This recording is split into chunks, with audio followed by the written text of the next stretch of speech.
La vie c'est bon, bon, bon, bon, bon, mais pas trop quand même. Yo, salut à tous, c'est Philosophe Urbain. Voilà, petite vidéo de vacances. Je vais pas vous mentir, j'ai recommencé plusieurs fois cet épisode.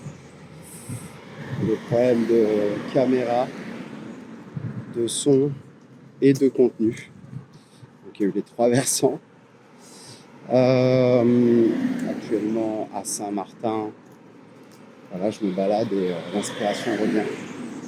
C'est un épisode court, voilà, pour faire part des petites réflexions que j'ai eues durant mon séjour. Parce que s'il y a bien un truc qui est cool quand tu voyages, c'est que ça te permet de couper avec ton quotidien et l'inspiration revient. Donc, ouais, je sais, il y a un petit bokeh là, mais c'est parce que en fait, mon écran est fissuré. Voilà, on est des aventuriers, on n'est pas des pro-youtubeurs. Donc, je vais vous partager une réflexion sur l'illusion de se connaître soi. L'illusion de se connaître soi, un titre évidemment piquant pour certains et pour d'autres seront d'accord. Je pars du postulat que la plupart des gens, oh un iguane, trop stylé, la plupart des gens pensent, non regardez il est là, vrai dinosaure, La plupart des gens pensent qu'ils ont une connaissance, qu'ils ont la meilleure connaissance d'eux-mêmes. Voilà, qui se connaissent mieux que les autres ne peuvent les connaître. Ça, c'est un truc récurrent, notamment sur les réseaux. C'est une petite phrase de développement personnel, tu sais, pour renforcer l'ego et voilà. Moi, cette phrase-là, je suis absolument pas d'accord avec. Parce qu'en fait, si on part de ce postulat-là, ça veut dire qu'on a besoin de personne. Hélas, nous sommes dans un monde interdépendant. Et j'y attache, moi, beaucoup d'importance. C'est-à-dire que jamais de la vie, je dirais que je peux tout faire tout seul. Même si je vais le montrer avec mon ego d'homme imbécile, dans la réalité, je sais très bien que je vais avoir besoin des autres, constamment. Ne serait-ce que pour allumer l'eau et qu'elle soit potable. Ne serait-ce que pour mes poubelles, qu'elles soient amenées aux beaux endroits. Ne serait-ce que pour manger, puisque je ne chasse pas. Donc, à partir de ce moment-là, tous interdépendants. Et la connaissance de soi ne fait pas exception. Ça veut dire que nous, on a notre propre image de nous-mêmes. Okay, on sait des choses, on a des certitudes sur ce qu'on est, pour la plupart du temps. Et ce que les autres disent, soit on va le prendre comme attaque personnelle, quand c'est quelque chose à corriger, à améliorer, soit on va le prendre pour argent comptant quand c'est un compliment. C'est toujours ce truc de est-ce que ça flatte ou pas mon ego? Et c'est là où moi ça me pose problème. Ça veut dire que quand c'est bien, tu vas être d'accord avec les gens. Et quand tu as l'impression qu'on touche à une vulnérabilité, une faiblesse, c'est faux. C'est forcément faux. Donc, déjà à partir de ce moment-là, il y a un paradoxe. C'est-à-dire que ceux qui pensent se connaître et qui reçoivent des compliments, ils devraient être aussi réfractaires aux compliments qu'aux conseils. Quand je dis conseil, c'est donc pour bien comprendre que c'est pas une attaque personnelle. Voilà, parce que les gens susceptibles prennent souvent les choses mal, alors que derrière, il n'y a pas de volonté de nuire. Mais bon, bref. Et donc, du coup, il y a forcément un moment donné où le miroir de l'autre est important. C'est-à-dire ce qu'on envoie à l'autre. Ne serait-ce que, putain, comment tu me trouves aujourd'hui? Est-ce que tu penses que les habits sont adaptés à la soirée? Est-ce que tu penses que pour aller au travail, je devrais mettre plutôt ça? Donc ça, c'est avoir besoin des autres et avoir besoin de leur miroir.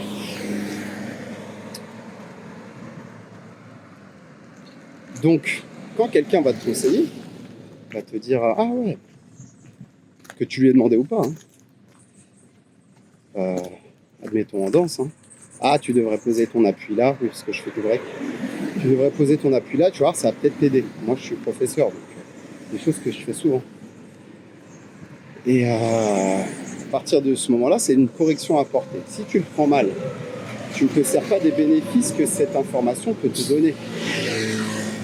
Si tu le prends bien, tu vas essayer. Quand bien même ça ne marche pas, c'est pas grave, au moins tu auras essayé. Et souvent, c'est pertinent puisque l'autre, avec son regard extérieur, voit quelque chose que tu ne peux pas voir puisque tu n'as pas le même prisme. Donc les prismes sont importants. Déjà à comprendre, savoir qui te parle et dans quelles conditions il va te faire une remarque, c'est valable aussi dans les compliments.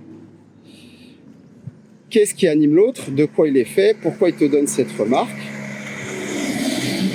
Et du coup, après, tu vas pouvoir comprendre si ça va t'aider ou si ça va te servir strictement à rien. Mais l'un dans l'autre, rien ne t'empêche de l'écouter. Souvent, quand c'est fait avec bon cœur, normalement, ça doit marcher. Si ça ne marche pas, c'est pas grave. Ah, attendez, il y a la stricte.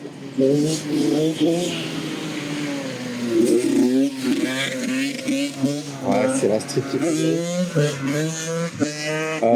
Donc, je change un peu de bras parce que j'ai trop mal. À partir de ce moment-là, il y aura forcément un miroir. Et je pense que la connaissance de soi, des choses qu'on ne peut pas voir, elle passe par les autres. Puisqu'en fait, quand on est déter sur une idée, on ferme donc les connexions à d'autres idées, d'autres façons de penser, et forcément on rate des choses sur soi. Admettons, je suis persuadé d'être, je suis persuadé d'être bon en footwork. Okay, je suis persuadé d'être bon en musculation. On va prendre un truc plus large. Je serai donc fermé au conseil. Le jour où je bute sur une problématique de l'ordre de la musculation, comment vais-je faire pour me corriger si je pense que je n'ai aucune correction à m'apporter? Et c'est là où l'autre intervient et est important. Parce qu'il nous sort de cette zone de « je me connais » pour aller dans le « j'ai encore à apprendre ». Le « j'ai encore à apprendre », je pense que c'est le truc le plus important qu'on puisse mettre en place dans la vie. Ça veut dire ça veut pas dire se remettre en question sans cesse, ça veut juste dire je suis pas arrivé au bout et il y aura toujours de la progression possible. À condition d'avoir la volonté. Et donc dans ces cas-là, il est évident que l'autre va nous aider à nous connaître mieux. Changer notre posture, on parle encore de la musculation ou de la danse. Changer son appui. Mais on va aller dans le psychologique, changer sa façon de penser. Tu demandes à un ami son avis sur une relation qui pour toi n'est pas bonne, etc. Et tu te mets en position de victime. Parce que c'est ce qu'on fait la plupart du temps quand on reçoit du tort. Si cet ami te dit que tu as aussi tes responsabilités, deux choses possibles. Soit tu te fermes et tu penses que cet ami te veut du mal, donc là on entre dans la paranoïa. Soit tu le remercies en écoutant attentivement ce que toi tu n'avais pas vu. Et tu réfléchis en prenant ta part de responsabilité.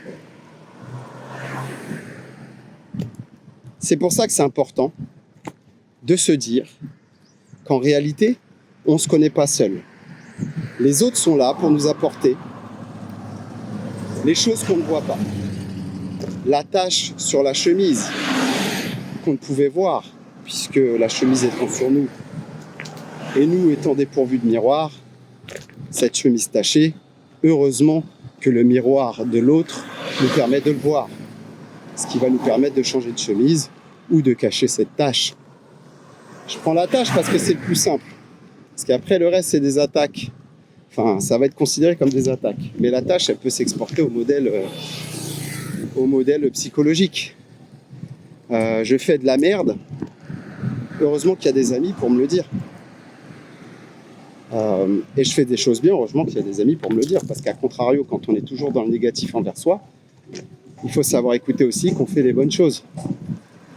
Voilà, c'est important.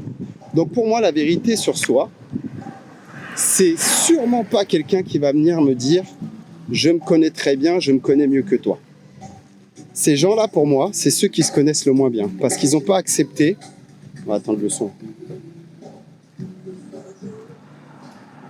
Ces gens-là, pour moi, c'est ceux qui se connaissent le moins, parce qu'ils n'ont pas accepté leur part d'ombre, leur faiblesse, leur endroit où il faut corriger. Donc ceux qui se targuent de se connaître mieux et d'être allés au plus profond d'eux-mêmes, méfiance. Voilà, méfiance de ces gens-là. Je pense qu'ils se connaissent que à moitié.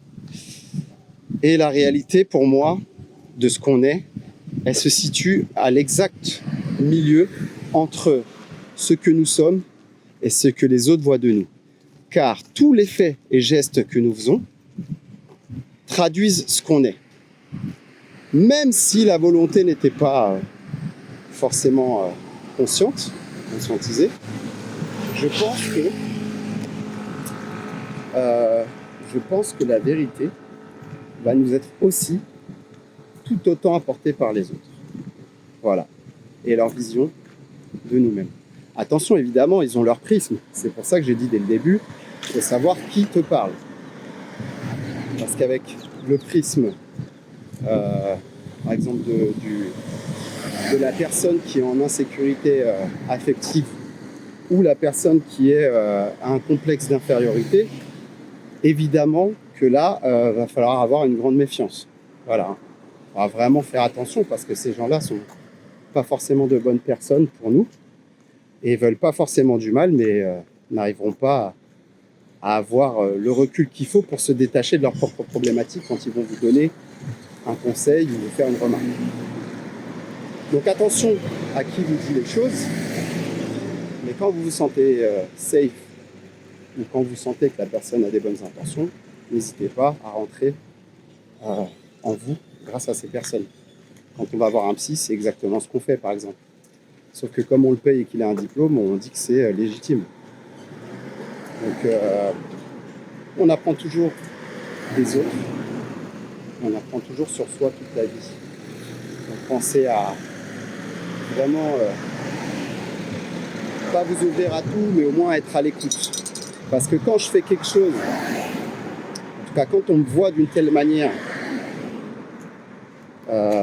c'est pas pour rien, c'est que j'ai laissé des signes, des choses, des faits, des actions qui ont fait qu'on pensait de moi ça. Par exemple, on va me dire que je suis un coureur de jupons, parce que c'est souvent ce que j'ai entendu dans ma vie. Je peux pas dire que c'est totalement faux, sauf que je cours pas, déjà, après. Ça, c'est ma connaissance de moi. Par contre, est-ce que j'aime entrer en relation? Oui.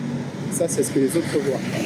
Donc, vous voyez, entre l'accusation d'être un coureur de jupons et ce que je sais de moi, c'est-à-dire aimer les relations, le milieu,